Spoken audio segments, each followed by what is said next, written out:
साल का आखिरी चंद्र ग्रहण 1 घंटा 19 मिनट तक दिखाई दिया। राजधानी दिल्ली से लेकर गुजरात तक के कई राज्यों की अलग अलग तस्वीरें सामने आई हैं। ये देखिए आप, गुजरात में रात 1:39 पर कुछ यूं दिखा चंद्र ग्रहण। ये तस्वीर है पश्चिम बंगाल की, जहां 1:50 पर चांद का काफी हिस्सा दबा हुआ नजर आ रहा, आप देख सकते हैं। यह है नई दिल्ली का नजारा रात 1:55 का। और ये तस्वीर है हमारे पड़ोसी देश नेपाल काठमांडू की, रात में 1:05 से 2:24 तक। ये चंद्र ग्रहण का अद्भुत अनोखा नजारा देश के कई हिस्सों में देखा गया। और क्योंकि कल रात में चंद्र ग्रहण और सूतक काल का साया था, इसीलिए कई जगहों पर देश में आज कई मंदिरों में शरद पूर्णिमा की खीर का भोग भी आज लगाया जाएगा। चलिए आगे बढ़ते हैं खबरों में। देखिए, देश भर में रोजगार मेले लगे। प्रधानमंत्री नरेंद्र मोदी ने 51,000 युवाओं को सौंपे नियुक्ति पत्र। दिवाली से पहले देश के युवाओं को बड़ी सौगात दी है प्रधानमंत्री ने, दिवाली का तोहफा बताते हुए। रेलवे, राजस्व विभाग, गृह मंत्रालय, अलग अलग डिपार्टमेंट में युवाओं को नियुक्ति पत्र दिए। देश भर में 37 जगहों पर यह रोजगार मेले का आयोजन हुआ और ये 51,000 ज्वाइनिंग लेटर बांटते हुए युवाओं से पीएम बोले कि नौकरी पाने वाले परिवारों के लिए ये दिवाली से कम नहीं है। और वहीं आज प्रधानमंत्री नरेंद्र मोदी मन की बात के 109वें कार्यक्रम का आयोजन करेंगे और वहीं कल पीएम मोदी अमृत कलश यात्रा के समापन कार्यक्रम में शामिल होंगे। देश की राजधानी दिल्ली में 2 दिन तक यह प्रोग्राम चलेगा। अमृत महोत्सव मेरी माटी मेरा देश के समापन पर वीरों को श्रद्धांजलि भी देंगे पीएम मोदी और परसों 31 अक्टूबर को उनका संबोधन भी होगा। चलिए बड़ी खबर देखिए, राजधानी दिल्ली में 100 रुपए के करीब पहुंच चुके हैं प्याज के रेट। सप्ताह भर में ही दोगुने हो गए दाम और वे देश के कई अलग अलग जगहों पर 75 रुपए से 100 रुपए किलो तक प्याज के दाम पहुंचे हैं। और देखिए, अब इस बढ़ोतरी के चलते सरकार ने एक और बड़ा फैसला लिया है प्याज की महंगाई को रोकने के लिए। प्याज के एक्सपोर्ट के लिए एमईपी तय कर दी है। एमईपी यानी कि मिनिमम एक्सपोर्ट प्राइस, ये तय की है। अब $800 प्रति टन से कम पर देश से बाहर प्याज का एक्सपोर्ट यानी कि निर्यात नहीं किया जाएगा। साथ ही केंद्र सरकार ने अतिरिक्त प्याज खरीद का ऐलान भी कर दिया है। सरकार बफर स्टॉक के लिए अतिरिक्त 2 लाख टन प्याज खरीदेगी और निर्यात पर 67,000 प्रति मीट्रिक टन का एमईपी तय हुआ, जो कि अमेरिकी डॉलर में 800 है। मैंने आपको बताया है ना। रिपोर्ट्स तो ये भी आ रही दोस्तों की दिल्ली में जल्दी 150 के पार जा सकता है प्याज। तो ये त्योहारों पर आम आदमी के लिए महंगाई का झटका होगा, क्योंकि पहले ही देश में कितनी महंगाई बढ़ रही है, आटा, तेल, दाल, नमक, चावल वगैरह में भी। और इससे पहले टमाटर महंगे हुए थे, अब ये प्याज का नंबर आ गया। तो अब चुनावों से पहले कुल मिलाकर सरकार को कुछ करना चाहिए, राइट, खास करके आम आदमी को महंगाई से राहत देने के लिए, फिर चाहे वो पेट्रोल डीजल में हो या एलपीजी गैस सिलेंडर में। चलिए इजराइल जंग के कुछ हालात देखिए दोस्तों। गाजा का बाहरी दुनिया से संपर्क पूरी तरह से कट चुका है, क्योंकि इजराइल ने हवाई और जमीनी हमले और तेज कर दिए हैं। हमास को पूरी तरह से तबाह करने का प्रण ले लिया मानो इजराइल ने। देखिए, आज देर रात भी गाजा पर इजराइल ने जमीनी हमला किया। टैंक लेकर घुसी इजरायली सेना, मिसाइलें दागी। इजराइल के प्रधानमंत्री नेतन्याहू बोले कि वॉर सेकंड स्टेज में पहुंच चुका है, जीत हमारी ही होगी। वहां के कुछ रिपोर्टर्स का कहना कि हमास के हमले से पहले इजराइल आते जाते थे फिलिस्तीनी लोग, लेकिन जंग के बाद एंट्री बंद हुई है। और इजराइल हमास जंग के बीच पहली बार इजराइल के प्रधानमंत्री नेतन्याहू ने प्रेस कॉन्फ्रेंस की और उसमें बोले कि हम आत्मसमर्पण नहीं करेंगे। ये इजराइल की स्वतंत्रता का दूसरा युद्ध है। ये तस्वीरें देखिए कुछ गाजा के अल शिफा अस्पताल की।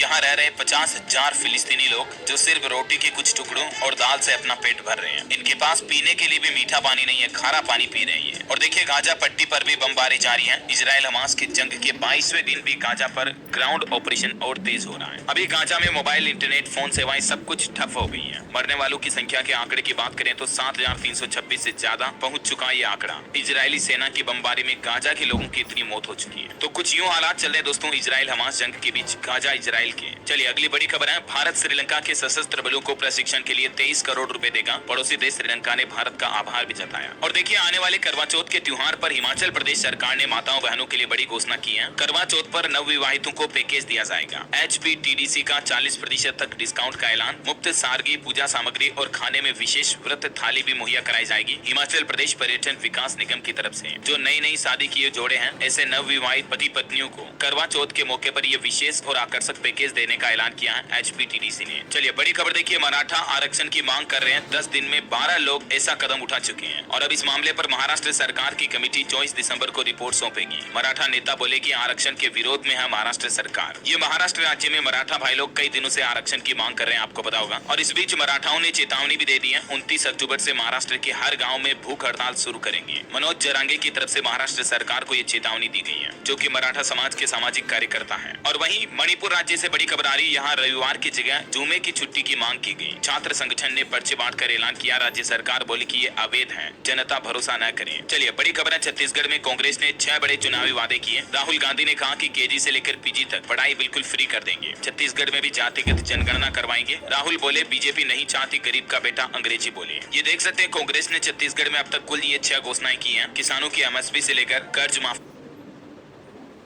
सकते हैं कांग्रेस ने छत्तीसगढ़ में अब तक कुल ये 6 घोषणाएं की हैं, किसानों की एमएसपी से लेकर कर्ज माफी तक, है ना। और चलिए अगली खबर है दोस्तों, बिहार के गाँव में लगेंगे 52 lakh smart meter. Adani energy समेत कुछ और कंपनियों को बिहार सरकार ने एक कॉन्ट्रैक्ट दिया है। और वही खबर है दोस्तों, एक खुलासा सामने आ रहा है कि कुछ लोग भारत से नेपाल अवैध तरीके से गैस सिलेंडर पहुंचा रहे हैं। ऐसे लोगों पर अब सरकार रोक लगाएगी। अब उनका आधार कार्ड और राशन कार्ड चेक किया जाएगा, ये फर्जीवाड़ा सामने आने के बाद। चलिए बैंकिंग न्यूज से खबर है दोस्तों, बैंक ऑफ बड़ौदा की तरफ से एक खास अकाउंट लॉन्च किया जिसमें मिनिमम बैलेंस मेंटेन करने की झंझट खत्म कर दी है। ये एक तरह का विशेष स्पेशल सेविंग अकाउंट इसे आप कह सकते हैं। इसका नाम है बीओबी लाइट सेविंग अकाउंट। इस अकाउंट की खास बात है कि life time zero balance account है, यानी कि इसमें आपको मिनिमम बैलेंस मेंटेन करने की जरूरत नहीं पड़ेगी। और 10 साल से ज्यादा उम्र का कोई भी शख्स ये खाता खुलवा सकते हैं, यानी कि अगर आप अपने बच्चों का बैंक खाता खुलवाना चाहते हैं तो भी एक अच्छा ऑप्शन हो सकता है। चलिए खबर देखिए, बिना हाथ पैर वाले भी चला पाएंगे कंप्यूटर, आंखों से होगी टाइपिंग। झारखंड राज्य के एक छात्र ने ये एक ऐसा जबरदस्त सॉफ्टवेयर बनाया है। इसको बेंगलुरु में आयोजित अंतर्राष्ट्रीय प्रदर्शनी में भी इस प्रोजेक्ट को सराहना मिली है। देश विदेश की कई कंपनियों ने छात्र की इस स्टार्टअप कंपनी के साथ एमओयू भी साइन किया। ये एक ऐसा सॉफ्टवेयर है जिसकी मदद से कंप्यूटर को बिना हाथ पैर वाला व्यक्ति भी ऑपरेट कर सकता है, आंखों की पुतली के माध्यम से। इस सॉफ्टवेयर का नाम आई कॉन्टेक्ट माउस कर्सर है, यानी बिना हाथ पैर वाला शख्स भी कंप्यूटर में टाइपिंग कर पाएगा, कंप्यूटर चला पाएगा अपने आंखों की मदद से। Amazing right. और अभी तो ये 12वीं क्लास में पढ़ने वाला बच्चा है। इसके टैलेंट को वाकई में सैल्यूट। झारखंड की घाटशिला के कासिदा के रहने वाले श्री श्री रविशंकर विद्या मंदिर 12वीं कक्षा के छात्र सुमित बताते हैं कि आई कॉन्टेक्ट माउस कर्सर नामक सॉफ्टवेयर पेन ड्राइव में लोड रहेगा और इस पेन ड्राइव को कंप्यूटर या लैपटॉप में लगाना होगा। चलिए भारत के लिए एक और बड़े गर्व की बात है, मनु भाकर ने दिलाया भारत को 11वां ओलंपिक कोटा। एशियन चैंपियनशिप में 25 मीटर में रही 5वें स्थान पर भारत के टोटल 28 मेडल हो चुके हैं। टोक्यो ओलंपिक में देश का प्रतिनिधित्व कर चुके मनु भाकर ने 2024 ओलंपिक के लिए देश के लिए शूटिंग में 11वां कोटा हासिल किया है। मैंने कांग्रेट्स वाकई में इनको। अच्छा बच्चे, अगर आपके फोन का इस्तेमाल ज्यादा ही करते हैं तो देखिए बड़ी चौंकाने वाली रिपोर्ट। 10 से 14 साल के 83% बच्चों के पास मोबाइल फोन होते हैं, जिनमें से 50% बच्चे सोशल मीडिया भी चलाते हैं और 76% बच्चों की मेंटल हेल्थ पर मोबाइल से बहुत बुरा असर पड़ता है। इसलिए हो सके जितना बच्चों को मोबाइल फोन से दूर रखें, है ना। और चलिए अगला अपडेट है, नया फूड सेफ्टी बिल जल्द ही होगा जारी। संसद के आगामी सत्र में पेश किया जाएगा संशोधन। खाद्य पदार्थों और पूरी सप्लाई चेन में क्वालिटी को लेकर कोडेक्स की बैठक में यह चर्चा हुई। आपको बता दूं, कोडेक्स फूड सेफ्टी का एक अंतर्राष्ट्रीय संगठन है। जैसे हमारे भारत में FSSAI है, food safety standard authority of India, यानी भारतीय खाद्य सुरक्षा और मानक प्राधिकरण। तो भारत में खाने की चीजों की गुणवत्ता क्वालिटी चेक करने के लिए जल्द ही नए नियम जारी किए जाएंगे हमारे देश में। FSSAI ने एक निर्देश ये भी दिया है, सुरक्षित भोजन सुनिश्चित करने के लिए कैंटीन के कर्मचारियों को ट्रेनिंग दें। देश भर के सभी रेस्टोरेंट होटल मालिकों को FSSAI की तरफ से ये निर्देश जारी किए गए। चलिए एक बड़ी अच्छी खबर आ रही है, भारत में मेट्रो नेटवर्क विस्तार जल्द ही बहुत ही तेजी से बढ़ेगा और भारत इस मामले में दूसरे नंबर पर आ जाएगा दुनिया भर में। प्रतिदिन 1 करोड़ से भी ज्यादा यात्री अभी हमारे देश में मेट्रो की सवारी कर रहे हैं। बड़ी खबर देखिए, समंदर में भारत की बढ़ेगी ताकत। 26 नए राफेल विमान इंडियन नेवी में शामिल होंगे और इनको INS विक्रांत पर तैनात किया जाएगा। नौसेना के लिए ये 26 राफेल जेट खरीदेगा भारत और इससे हमारी भारतीय नौसेना की ताकत बढ़ेगी, है ना। अच्छा अभी तो कुछ और महत्वपूर्ण और काम मौसम अपडेट में देखिए, मौसम विभाग का कहना है कि देश के कई राज्यों में बारिश भी हो सकती है। उत्तर प्रदेश बिहार में तेजी से मौसम करवट ले रहा है। स्काईमेट वेदर की रिपोर्ट देखिए जरा, अगले 24 घंटों के दौरान पूर्वोत्तर मानसून दक्षिण प्रायद्वीप पर सक्रिय हो जाएगा और इसके चलते तमिलनाडु, केरल, अंडमान निकोबार द्वीप समूह, दक्षिण कर्नाटक, आंध्र प्रदेश में हल्की मध्यम बारिश हो सकती है। साथ ही लक्षद्वीप और पूर्वोत्तर भारत में भी अलग अलग जगहों पर बारिश की संभावना बन रही है। बिहार में देखिए 30 अक्टूबर के बाद ठंड बढ़ेगी, कई जिलों में सुबह सुबह कोहरा भी छाने लगा है। ठीक है, और चलिए मौसम के बाद कुछ और महत्वपूर्ण खबरें देख लेते हैं फटाफट से। देखिए बंद हुए 4 धाम के कपाट, सूतक काल से पहले ही की गई शाम की आरती। आज ब्रह्म मुहूर्त में खुलेंगे चारों धामों के कपाट, क्योंकि चंद्र ग्रहण के चलते ये कपाट बंद किए गए। अच्छा खबर है, उत्तर प्रदेश और असम राज्य के जैसे ही महाराष्ट्र में भी मदरसों का सर्वे करवाया जाएगा, क्योंकि मदरसों में पढ़ने वाले कई बच्चे बुनियादी शिक्षा से वंचित मिले और इसीलिए महाराष्ट्र सरकार ने भी मदरसों का सर्वेक्षण शुरू कर दिया है। खबर है, मुंबई की सड़कों से अब गायब हो जाएगी काली पीली रंग वाली टैक्सी। 60 साल का सफर आज खत्म होगा। दरअसल मुंबई में टैक्सियों का पंजीकरण तारदेव RTO में कराया जाता है और परिवहन विभाग के एक अधिकारी का कहना है कि ये टैक्सियां जो काफी पुरानी हो चुकी हैं, इनका RTO एक्सपायर हो चुका है और अब इस तरह की नई टैक्सियों को RTO रजिस्ट्रेशन भी नहीं मिल रहा है। तो मुंबई में अब आपको सड़कों पर ये काली पीली टैक्सियां नजर नहीं आएगी, है ना। और खबर है दोस्तों, PM मोदी का मिजोरम दौरा रद्द हुआ। 30 अक्टूबर को चुनावी दौरे के चलते मिजोरम जाने वाले थे, लेकिन बताया जा रहा है कि अब गृह मंत्री अमित शाह जाएंगे। अच्छा और दोस्तों, अगले महीने नवंबर में अलग अलग पर्व और त्योहारों के कारण लगभग आधे महीने बैंक बंद रहेंगे, यानी कि 15 दिन की बैंकों की छुट्टियां रहने वाली है। हालांकि ये छुट्टियां एक साथ सभी राज्यों में नहीं रहेगी, जबकि अलग अलग राज्यों में अलग अलग पर्व त्योहारों के चलते बैंक बंद रहेंगे। जैसे 1 नवंबर को कन्नड़ राज्योत्सव के चलते, करवा चौथ के चलते कर्नाटक, मणिपुर, हिमाचल में बैंक बंद रहेंगे। इसी तरह से फिर दिवाली का त्योहार आ जाएगा, गोवर्धन पूजा, छठ पर्व, कनकदास जयंती और इसके अलावा संडे की तो छुट्टियां रहती हैं, 2 सैटरडे भी हो गए। पे, है ना। तो इस तरह से नवंबर में काफी बैंक छुट्टियां आने वाली, ये लिस्ट आप देख सकते हैं। आप अपने बैंकों के काम उस तरह से एडजस्ट कर लें, ठीक है। और चलिए अगली खबर आ रही है एनपीएस अकाउंट होल्डर्स के लिए। देखिए एनपीएस से बाहर निकलने के नियमों में बदलाव किया गया है। पेंशन कोष नियामक और विकास प्राधिकरण की तरफ से ये बात कही गई है। पीएफआरडीए का कहना है कि निकासी या योजना से बाहर निकलने के दौरान अंशधारक के बैंक खातों में राष्ट्रीय पेंशन प्रणाली एनपीएस जो नेशनल पेंशन सिस्टम है ना, उस कोष का समय पर जमा कराना सुनिश्चित करने के लिए अब तत्काल प्रभाव से बैंक खाते का सत्यापन यानी वेरिफिकेशन करवाना अनिवार्य होगा। ये नया नियम लागू हो चुका है एनपीएस को लेकर। अब सत्यापन का मतलब बैंक खाते का वेरिफिकेशन होना जरूरी है आपके आधार कार्ड पैन कार्ड के जरिए, ऐसा केवाईसी की तरह, है ना। चलिए निवेशकों के लिए मार्केट से जुड़े कुछ अपडेट्स देखिए आप। महारत्ना कंपनी ने दिवाली का तोहफा दिया, शेयर होल्डर्स को डिविडेंड का ऐलान किया, मुनाफा 38% तक बढ़ा है। डिविडेंड कितना दिया जाएगा जो भी आप देख सकते हैं। और इसके अलावा दिवाली से पहले मुफ्त शेयर का तोहफा भी दिया इस कंपनी ने। मिलेगा 1/6 बोनस शेयर, 3 साल में 250% तक रिटर्न दिया इस कंपनी ने। नाम है पूजा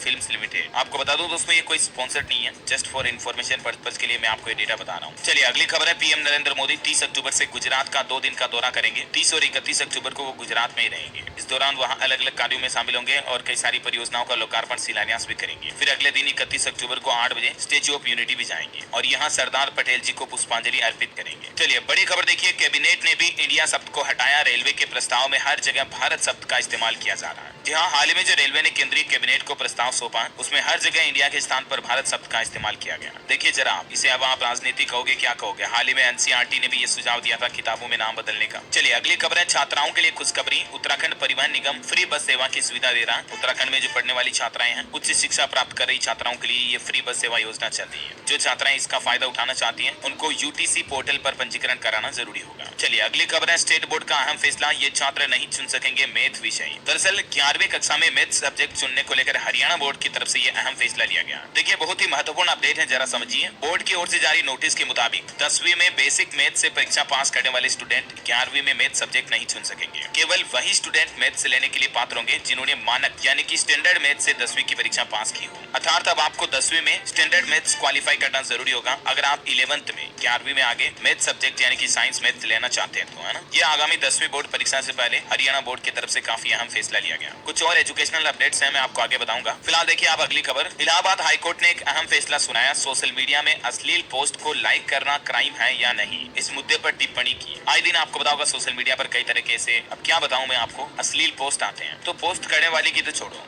आप उस पोस्ट को लाइक कर रहे हो, शेयर कर रहे हो, ये कोई क्राइम यानी कि अपराध है या नहीं। इस पर इलाहाबाद हाईकोर्ट ने एक फैसला सुनाते हुए कहा कि अश्लील सामग्री को रीपोस्ट करना या शेयर करना भी सोशल मीडिया में अपराध की श्रेणी में आता है। इसलिए आज के बाद इंटरनेट पर फेसबुक, व्हाट्सएप, इंस्टाग्राम चलाते समय जरा सावधान रहे, है ना। वैसे इलाहाबाद हाईकोर्ट ने एक नई सुविधा भी शुरू कर दी है। अब उत्तर प्रदेश के किसी भी जिले से आप डायरेक्टली ऑनलाइन इलाहाबाद हाईकोर्ट में केस दायर कर पाएंगे। जिला न्यायालयों के ई सेवा केंद्रों के माध्यम से मुकदमा दाखिल किया जा सकेगा। ये नई सुविधा शुरू की जा रही है। और यूपी की बातें हो रही तो मैं आपको कुछ और अपडेट साथ के साथ बता देता हूँ। देखिए उत्तर प्रदेश में 50 साल से ज्यादा उम्र के पुलिसकर्मी अनिवार्य रिटायर किए जाएंगे, योगी सरकार की तरफ से जारी किया ऑर्डर। वहीं उत्तर प्रदेश में ग्रामीण महिलाओं को नए बिजली कनेक्शन पर 33% तक छूट मिलेगी। शहरी महिलाओं के लिए भी कुछ छूट का ऐलान हुआ है। शहरी महिलाओं को 15% छूट देने का मामला बैठक के एजेंडे में शामिल किया गया। ये मतलब नए बिजली कनेक्शन पर एक्स्ट्रा छूट दी जाएगी, खास करके माताओं बहनों के लिए। यूपी की योगी सरकार ने ये तोहफा दिया है। अच्छा, इसके अलावा यूपी में जो फैमिली आईडी कार्ड चलता है वो भी अब आपको डिजी लॉकर ऐप पर मिल जाएगा। वहां से डायरेक्टली आप एक्सेस कर पाएंगे। इस आईडी के जरिए लाभार्थी और उसके परिवार का पूरा डेटा मिल जाता है, जैसे राशन कार्ड में होता है ना, वैसे ही। और एक श्रद्धांजलि दोस्तों, गीता प्रेस के ट्रस्टी बैजनाथ अग्रवाल जी का निधन हो चुका है। गीता प्रेस की कई किताबों पर आपने इनका तस्वीर फोटो देखा होगा जरूर। मुख्यमंत्री योगी आदित्यनाथ ने भी शोक व्यक्त किया। बनारस के गंगा तट पर इनका अंतिम संस्कार किया गया। और वहीं देखिए यूपी में वायु प्रदूषण को लेकर भी सरकार लगाम लगाने के लिए जरूरी कदम उठा रही है। अब शहरों में बिना ढके नहीं हो सकेंगे भवन का निर्माण, यानी निर्माण सामग्री व मलबे को भी ढकना होगा ताकि उससे धूल ना उड़े, ताकि वायु में और ज्यादा प्रदूषण ना फैले, है ना। दिल्ली में भी प्रदूषण को रोकने के लिए मुहिम शुरू हो चुकी है। रेड लाइट ऑन, गाड़ी ऑफ। जहाँ भी रेड लाइट जल रही होगी आपको गाड़ी ऑफ करनी होगी। कल 30 अक्टूबर से ही ये अभियान चालू हो जाएगा। और टेक्नोलॉजी से खबर देखिए आप, इंस्टाग्राम ने जो हाल ही में थ्रेड्स ऐप लॉन्च किया उस पर आपको एक नया फीचर मिलेगा। अब यूजर्स पोल भी क्रिएट कर पाएंगे और साथ ही थ्रेड पर आप GIF भी सर्च कर पाएंगे। और गूगल का भी एक अपडेट मैंने आपको कल बताया था, AI टूल है ये। अब आपको कोई फोटो दिखाकर बुद्धू यानी कि पागल नहीं बना पाएगा, क्योंकि गूगल ने picture fact check tool launch किया है। कोई फोटो सही है या एडिट की हुई है या कई पुरानी फोटोओं को अभी की बताकर इंटरनेट पर वायरल कर दिया जाता है, तो Google reverse picture fact check tool की मदद से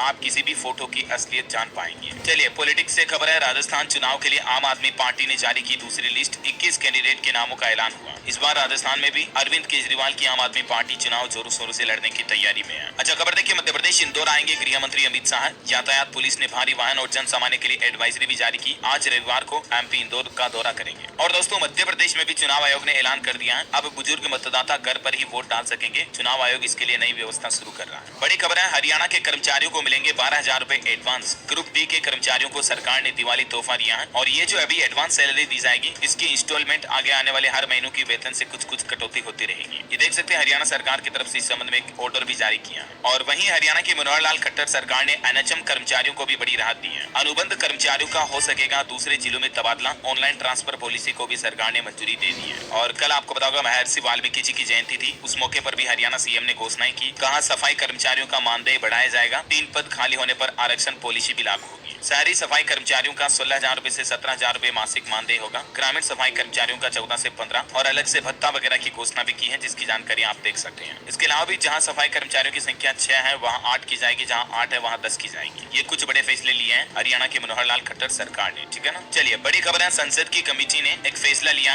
असहमति से बने संबंध एडल्ट्री पर सुझाव दे सकती है कमेटी। आईपीसी सीआरपीसी को बदलने वाले विधेयक मंजूर नहीं होंगे। विपक्षी सदस्यों ने इन नई शर्तों को पढ़ने के लिए समय भी मांगा है। अच्छा, रेल यात्रियों के लिए बड़ी राहत की बात है, पश्चिम रेलवे ने राहत दी है। दिवाली और छठ सूरत से सूबेदारगंज, उतना, पटना समेत 5 जोड़ी स्पेशल ट्रेनें चालू की जाएगी। उत्तराखंड राज्य को भी एक नई ट्रेन की सौगात मिली है। कोटद्वार से नई दिल्ली के लिए नई ट्रेन का शुभारंभ हुआ। चलिए खेल समाचार पर खबर है, रोमांचक मुकाबले में 5 रन से जीता ऑस्ट्रेलिया। न्यूजीलैंड 9 विकेट पर 383 रन ही बना सका। आखिरी 4 बॉल में बने सिर्फ 5 रन। नीदरलैंड ने भी वर्ल्ड कप में दूसरा मैच जीता, बांग्लादेश को 87 रन से हराया। मिकरन ने 4 विकेट झटके। अच्छा, ट्विटर ने यानी कि एक्स ने नए सब्सक्रिप्शन प्लान लॉन्च किए हैं। बेसिक प्लान के लिए हर महीने 244 और प्रीमियम प्लस के लिए आपको 1300 रुपए देने होंगे। स्पेस साइंस से खबर है, नासा और इसरो का निशार मिशन 2024 में होगा लॉन्च। इस मिशन का मकसद है क्लाइमेट चेंज को लेकर जानकारी इकट्ठा की जाएगी, जिससे कि भविष्य में आने वाली आपदाओं की सूचना पहले से ही मिल सके। और अपकमिंग आईपीओ पर अपडेट है, दिवाली पर आपको आईपीओ के भरमार देखने को मिलेगी और जल्दी मामा अर्थ और टाटा टेक्नोलॉजीज कंपनी का भी आईपीओ आ रहा है, जिस पर निवेशकों की खासी नजर है। देखिए, यातायात नियम तोड़ना लोगों की आदत बन रही है। ये नोएडा का आंकड़ा है, यहाँ हर दिन 2000 से ज्यादा वाहन चालकों का चालान काटा जा रहा है, लेकिन उसके बावजूद कानून की धज्जियां उड़ाई जा रही। घर पहुंच रहे लोगों के चालान फिर भी जोखिम में डाल रहे अपनी जान। तो प्लीज सड़क सुरक्षा नियमों का पालन करें, है ना। चलिए स्टूडेंट्स के लिए कुछ अपडेट है। मेघालय के शिक्षा मंत्री ने घोषणा की है, राज्य सरकार दिसंबर से पहले 1500 शिक्षकों की नई भर्ती निकालेगी और हरियाणा के युवाओं को दिसंबर तक मिलेगी 60,000 नौकरियां। मुख्यमंत्री मनोहर लाल खट्टर बोले कि बिना खर्ची पर्ची के लोगों को रोजगार मिलेगा। वैसे रोजगार की बात हो रही है तो आपको बता दूं, उत्तर प्रदेश की राजधानी लखनऊ में भी 31 अक्टूबर को राजकीय ITI कॉलेज में रोजगार मेले का आयोजन हो रहा है। अगर आप नौकरी की तलाश कर रहे हैं तो आप इस रोजगार मेले में पार्टिसिपेट कर सकते हैं। कई कंपनियां युवाओं को अलग अलग क्षेत्रों में रोजगार देंगी। लगभग 2278 पदों के लिए इस मेले का आयोजन हो रहा है, तो हजारों युवाओं को नई नौकरियां मिलेंगी, है ना। और वहीं देखिए, उत्तर प्रदेश कन्नौज मेडिकल कॉलेज में अब नहीं भटकेंगे मरीज, हेल्प डेस्क से पूरी जानकारी आपको एक ही जगह मिल पाएगी। कुछ बड़ी दुर्घटनाएं देखिए जरा आप, अंतर्राष्ट्रीय न्यूज है ये। दुनिया के 2 देशों में बड़ा हादसा हुआ जिसमें 67 लोगों की जान चली गई। कजाकिस्तान में खदान में आग लग गई और एक घटना मिस्र की है, जहां कार से पेट्रोल लीक होने पर कई गाड़ियां टकरा गई। ये देख सकते हैं आप तस्वीरें। देखिए, इजिप्ट के बेहरा में भी एक भीषण सड़क हादसा हुआ, आपस में गाड़ियां टकराई जिसमें 35 लोगों की जान जाने की खबर है। ये मिस्र का ही